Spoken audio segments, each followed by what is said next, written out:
Bienvenue sur la chaîne Pan-African Talk, chaîne qui est dédiée aux faits et personnalités historiques de la communauté noire. Précédemment, je vous disais qu'Emmett avait été kidnappé par Bryant et Milam à la ferme de l'oncle Moses. Après que les ravisseurs soient partis avec le pauvre Emmett, l'oncle Mo est resté assis sur le porche ayant l'espoir de revoir son neveu. Mais sa femme en colère savait pertinemment qu'il n'y avait sûrement aucune chance que cela n'arrive. Elle alla demander de l'aide à l'un de leurs voisins qui n'a simplement pas levé le petit doigt. Wheeler Parker, le cousin d'Emmett, téléphona à sa mère qui finit par prévenir mamie. Mo se rendit chez les Crawford, qui avaient également été réveillés par ces hommes, puis ils se rendirent chez Crosby Smith, le frère de Moses, et allèrent à la recherche d'Emmett.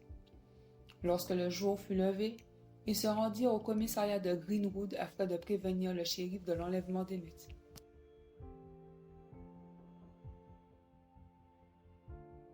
Alors que mamie est en vacances, elle reçoit un appel de la mère de Wheeler.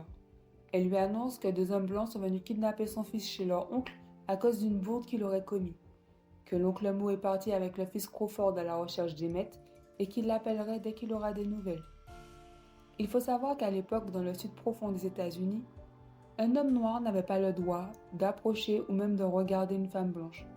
Le simple fait de marcher sur un trottoir, d'avoir croisé une personne blanche, de ne pas lui avoir laissé l'espace suffisant, veut dire le trottoir, était considéré comme un crime. Et cette personne blanche avait droit de vie ou de mort sur la personne racisée. Et d'après les accusations de Caroline Bryant, il semblerait qu'un homme noir l'aurait sifflé, accosté, tenu par la taille et lui aurait dit « Hey, salut bébé ».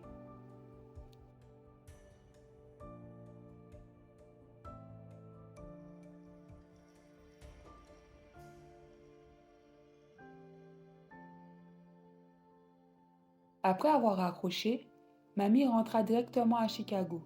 En arrivant, elle fit tout pour retrouver son fils. Elle demanda de l'aide à la NAACP, contacta les journaux locaux et envoya un télégramme à la Maison-Blanche. Dès la réception de la demande d'aide de mamie, le pôle de la NAACP de Chicago envoya un télégramme au pôle du Mississippi.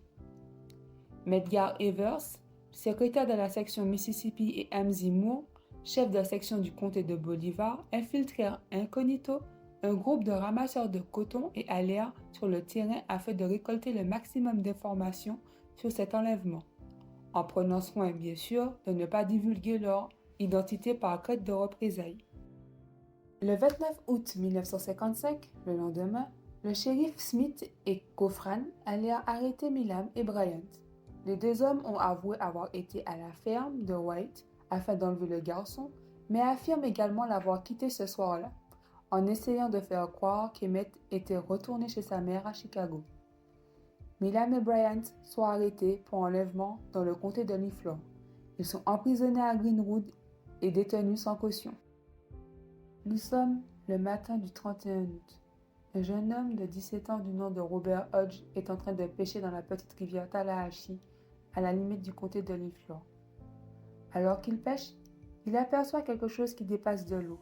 En se rapprochant en bateau, il constate que c'est un corps coincé entre deux grandes branches. Se rendant compte qu'il ne pourrait pas l'emmener seul à terre, il décide de retourner sur la terre ferme afin d'appeler du secours et de prévenir le shérif. Ses voisins, les frères Mims et le shérif député Milton, réussirent à le tirer grâce à une corde attachée au genou du corps. Ils l'embarquèrent et le ramenèrent sur la terre ferme. Le corps était complètement nu et dans un état désastreux. Il avait autour du cou un fil barbelé attaché à un ventilateur de machine à trier le coton. Le shérif appela les pompes funèbres de Tutwiler, qui étaient tenues par Chester Miller, un homme noir. En arrivant sur le lieu, Chester remarqua de suite que c'était un homme de couleur, mais ne pouvait pas dire si c'était un adulte ou un jeune.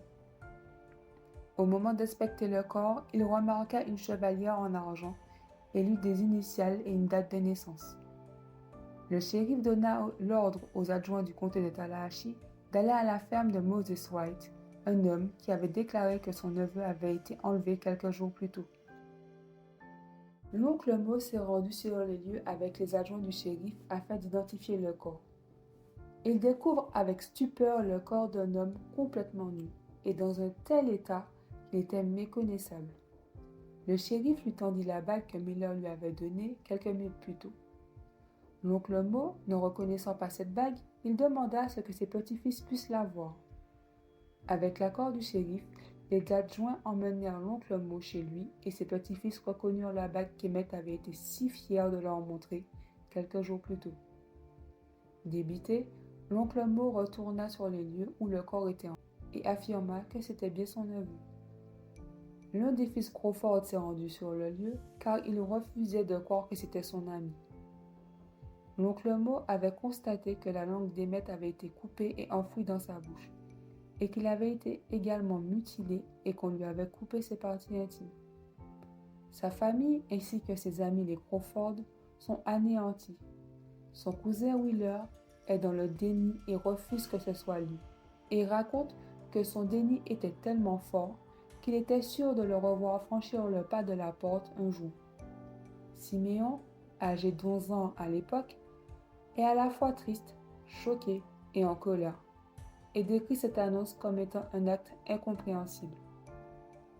Chester Miller raconte lors de son témoignage au procès que le corps était dans un tel état qu'un cercueil simple n'était pas suffisamment grand pour l'y mettre, qu'il avait dû aller chercher à toute l'heure une caisse qui contenait un cercueil pour le transporter. Mamie est contactée par l'oncle Mo et il lui annonce qu'Emmett a été retrouvé mort. Mais de venir immédiatement pour récupérer le corps car le shérif Strader a décidé qu'il fallait vite enterrer Emmett à Mooney, afin que cela ne fasse pas de bruit et que ça n'entache pas la réputation du Mississippi. Mamie est désemparée, mais est soutenue par sa mère Alma et son père John. Malgré sa détresse, Alma lui dit de faire le nécessaire pour rapatrier le corps d'Emmett à Chicago. Et à ce moment, elle contacta des personnes influentes afin de faire bouger les choses. Après avoir réussi à avoir toutes les autorisations nécessaires grâce à un membre du Congrès de Chicago, Mamie ainsi que son père partirent sur place afin de récupérer le corps d'Emmett. En arrivant, Mamie confronta le shérif qui fut obligé de lui donner le corps. Le corps fut transféré du funérarium de M. Miller à Tutwiler vers le funérarium de M. Riner à Chicago. Mais ce que Mamie ne savait pas, c'est que Mr. Riner avait pour interdiction formelle d'ouvrir leur cercueil.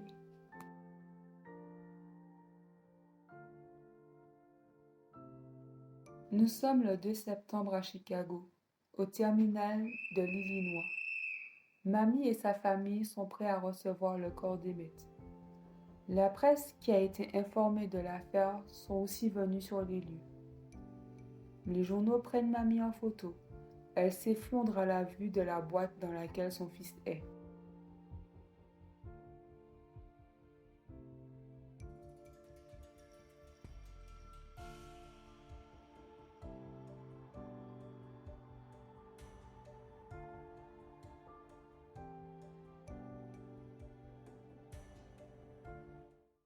Oh my God. Number one, when I first saw that box, I just collapsed. That box seemed to me to be as bigger than anything I'd ever seen before. But that was just the beginning. The size of the box was really the easy part. When I discovered that the box could not be opened, then I wondered, what on earth in the world is going on? You mean to tell me that I have spent all of this money to get a body that I can't even look at? How do I know what's in the box?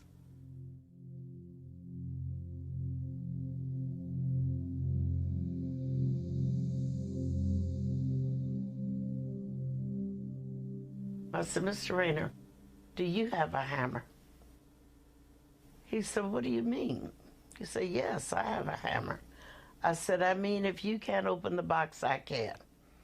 And I'm going in the box. All right.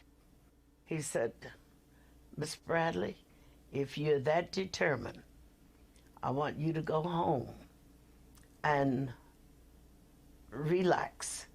He said, I'll go in the box and I will call you when I take the body out of the box. And when I was satisfied with that. I had to see, though, what was in there. And when I got back to, when he called me and I came back to the funeral home, about 3 blocks away, an odor met me that nearly knocked me out. I said, what on earth in the world is that? It was Emmett's body. That's how the smell was so strong until it covered a 2 or 3 block area. À son retour au funérarium, Mamie doit se confronter à voir l'état du corps de son fils. Elle ne revient pas seule. Elle est toujours accompagnée de son père, d'un voisin et de Jenny. My father was on one side of me, and Rayfield Moody was on the other side of me, and Jean was at my back.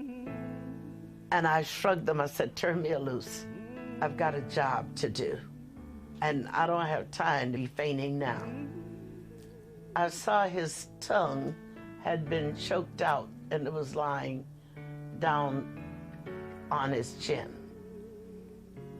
I saw that this eye was out, and it was lying about midway the cheek.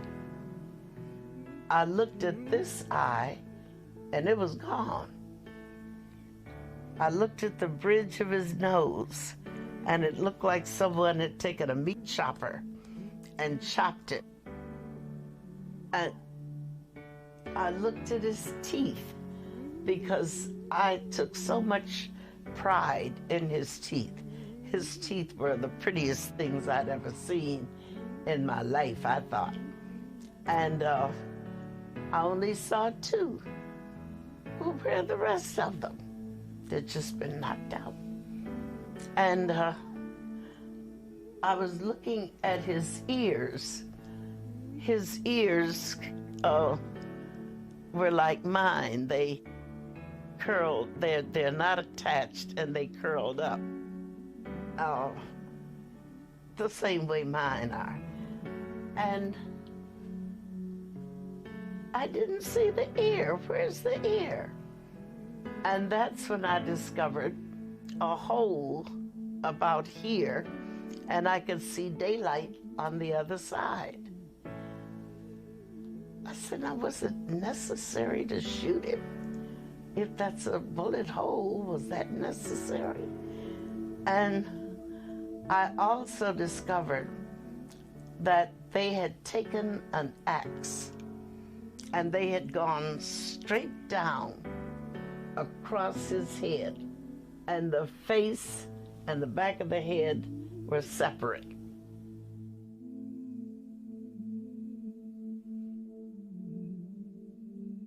Je tiens à préciser que d'après l'autopsie du FBI fait en 2005, c'est un tir par balle en pleine tête qui a causé la mort. Cela veut dire que, malgré le fait qu'Emmett avait la tête tranchée, il était encore en vie.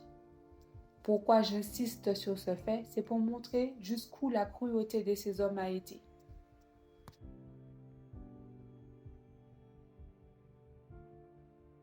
Malgré sa peine et son désespoir, Mamie prit une décision difficile pour une mère. Elle décide que la cérémonie funéraire se fera à cercueil ouvert. I looked at Mr. Rayner, and Mr. Rayner wanted to know, was I going to have the casket opened? I said, oh yes, we're going to open the casket. He said, well, Miss Bradley, do you want me to do something for the face? Want me to try to fix it up? I said, no, let the people see what I see. I said, I want the world to see this. because there's no way I could tell this story and give them the visual picture of what my son looked like. Nous sommes le 3 septembre 1955. Le corps d'Emmett est emmené à l'église de God Roberts Temple de Chicago pour y être exposé et y faire des funérailles. Des milliers de Chicagoans font la queue pour voir le corps brutalement battu d'Emmett. Il sera inhumé le 6 septembre 1955 au cimetière de Bir Orak. Cet enterrement sera l'un des enterrements le plus marquants pour la population afro-américaine. Des journaux tels que le Black Magazine National appartenant à Johnson Publications et The Chicago Defender basé à Chicago publient des photographies du cadavre mutilé d'Emmett, choquant et outrageant les afro-descendants d'un océan à l'autre. Ce même jour, du côté du Mississippi, un grand jury inculpe Milam et Bryant pour l'enlèvement et meurtre d'Emmett. Plaidant tous les deux non coupables, ils seront détenus en prison jusqu'au début du procès.